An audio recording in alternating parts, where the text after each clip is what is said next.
Hi guys, welcome back to Greywolf TV. We are on Haunting of Bly Manor episode 4. Last episode was actually really good. We got all the backstory to the previous nanny, Rebecca, and just exactly how quickly she became infatuated? Is that the right word? In love? In lust? I don't know.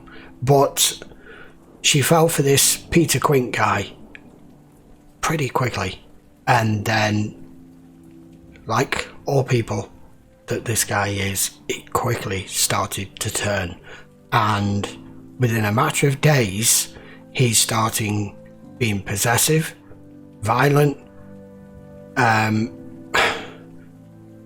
using her to bounce all of his emotions off and accusing her of flirting with the other guy just for testing that food, grabbing her.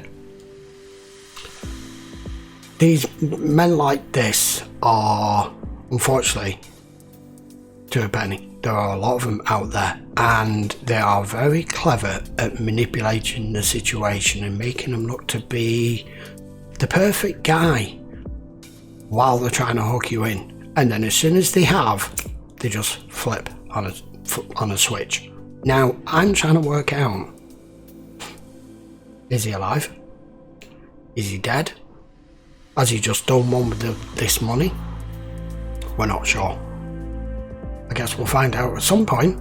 So we're going to carry on. Anyway, the other thing we did find out is it kind of hinted at it in the middle of the episode, and I picked up on it straight away. Danny has kind of got a little bit of a thing going for the gardener. They didn't say anything, they left it more or less to the end of the episode, but didn't need to pay too much attention to see there was something there already. Right, let's carry on. Episode 4. And then Kyle tells me that kissing is how you get a girl pregnant. And so I panicked. I was 10 years old. My mom's gonna kill me. And well, over the years, I kept asking and asking. Now, we're still pretty young, but I think we are old enough to know what we want. Danielle, thank you for daring me to do it. Can't wait. If you have to keep asking. Honestly, you don't have to go if you don't want to. Really? Didn't even know her. It's pretty clear. Okay, yeah. And if I find out you've not been relaxing, there will be serious consequences. Okay. Yeah. I'm wondering if her sudden change in sexual persuasion has always been there. Will Laura's mum be there? Where? At the funeral. I suppose so. My mum and dad weren't at theirs. They were far away when they died. You know, your parents loved you so much that, in a way, they'll always be here. They're not here. I'm sorry, Miss Clayton. They're really not. The au pair found that she lit her candle not in remembrance of those that she lost, but to atone for the moments she didn't remember them. I'm gonna get another. Oh crap. This thing is appearing Poppins, more and you more. alright? Now, is he actually here or is he not? He's just. Come on, girl. Oh my God. Jesus. What if I was already dead? But nobody else knew, and I was walking around dead, but everybody could see and hear me. That was dreadful. It only felt like dying. Might be spot on with Because that. actually, I was still alive. They do that in France for the little I kids. don't want it watered down. I want an actual bloody drink. No. Please don't move things around my dollhouse. Oh, I have a very particular system. I'm sorry. What are you looking at? I'm sorry? You do that. Yeah, Oh, she you does. look over my shoulder. What are She you does. looking at? I don't know what you mean. Get out of town. Miles, you've got some great grown-ups. Some great people here to choose for your family. If you want to. And I just wanted to give us a night where we don't have to talk about any of it. What did I do? Nothing. Well, what didn't I do? It's not like that. Well, then what's it like, Danielle? She doesn't love you. You don't need to have done anything. Thought I was being selfish. That I could just stick it out, and eventually I would feel how I was supposed to. You didn't want to hurt me, huh? No. And I love you Yeah, she does. so much. How? Why are you doing this to me? Okay, you're being a dick. Okay. Yeah. Eddie, No, let me go. Eddie, Let me go. I'm sorry. Jesus, have you not? You've done enough! So it's gonna happen to him now. Eddie!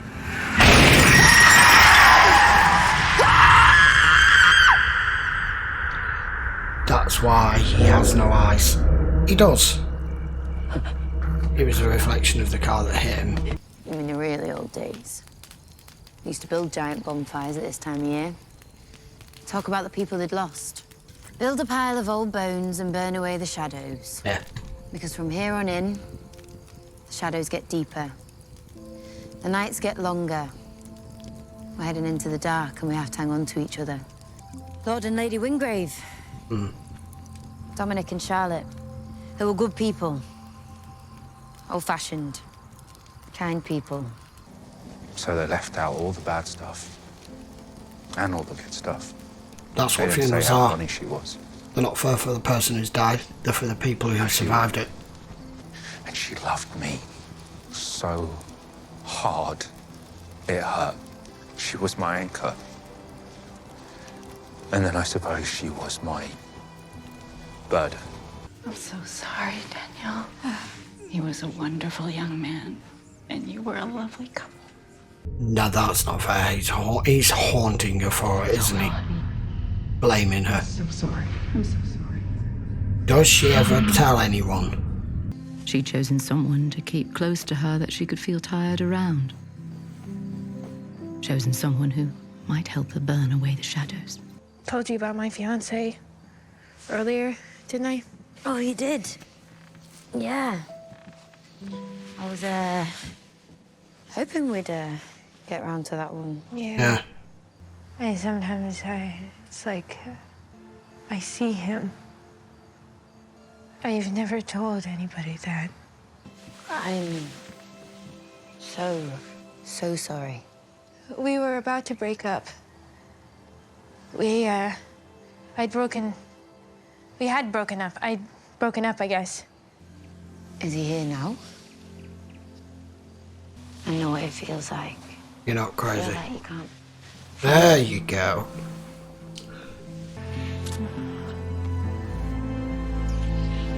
Yeah, she has been. Yes, he has. No, he's here. Okay. We're in the moment. Right. I don't know what to say. Another time, maybe. That's not fair. She made the first move and then he turns up. Oh, no, Judy, I'm sorry, but I Really? They were Rena's things that came back from the hospital, and I can't stand to look at them. Okay, I actually have some stuff I need to get done. Oh, sure, of Yeah. course.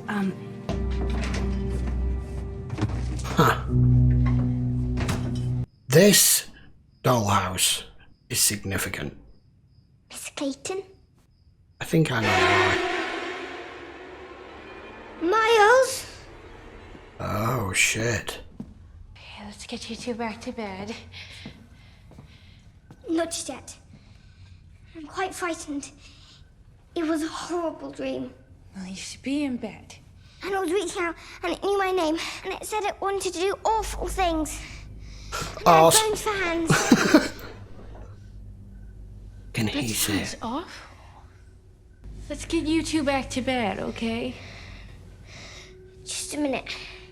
Till it I don't goes. want to just yet. I was so scared, but I'm feeling better already. This is her they're not gone theory. Warning. There's the footsteps. Talk about this in the morning. It may get rid of him. because he's fucking up your life.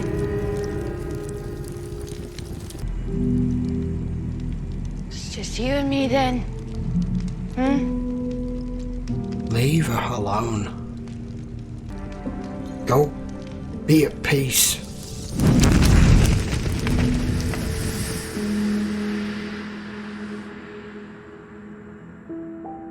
Okay, episode 4.